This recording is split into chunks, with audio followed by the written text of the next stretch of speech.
அவல் வச்சு மினி இட்லி எப்படி செய்கிறதுன்னு நான் சொல்கிறேன். அதுக்கு நம்ம அவல் எடுத்துக்கலாம். அவல் வந்து 1 கப் அவல் எடுத்திருக்கேன். அதே மாதிரி 3/4 கப்புக்கு ரவை எடுத்திருக்கேன். அவலை நல்லா வாஷ் பண்ணி எடுத்துக்கலாம். கையிலே இது மாதிரி பிசைஞ்சிக்கலாம். இப்போ இது கூட நம்ம எடுத்து வச்சுருக்க ரவையை மிக்ஸ் பண்ணிக்கலாம். கொஞ்சம் தண்ணியில் உப்பு போட்டு கரைச்சி வச்சுருக்கோமா, லைட்டாக அதையும் ஊற்றி பிசைஞ்சிக்கலாம்.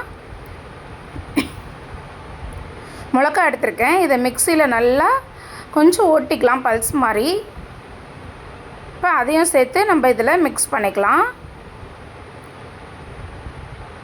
இப்போ இது எல்லாத்தையும் சின்ன சின்னதாக நம்ம தட்டி ஒரு இட்லி தட்டை எடுத்து இட்லி மாதிரி ஒரு 5 நிமிஷம் 7 நிமிஷம் வேக வச்சாலே நம்ம அரைச்சி வச்சுருக்க பொடியை அது கூட மிக்ஸ் பண்ணி கொஞ்சம் நல்லெண்ணெய் விட்டு நல்லா கொஞ்சம் அப்படி ஃப்ரை பண்ணிக்கலாம். அவ்வளோதான்டா மினி இட்லி. இது அவல்லையும் ரவையும் சேர்த்து செஞ்சுருக்கோம். நீங்களும் செஞ்சு பாருங்கள், எப்படி இருந்துச்சு சொல்லுங்கடா.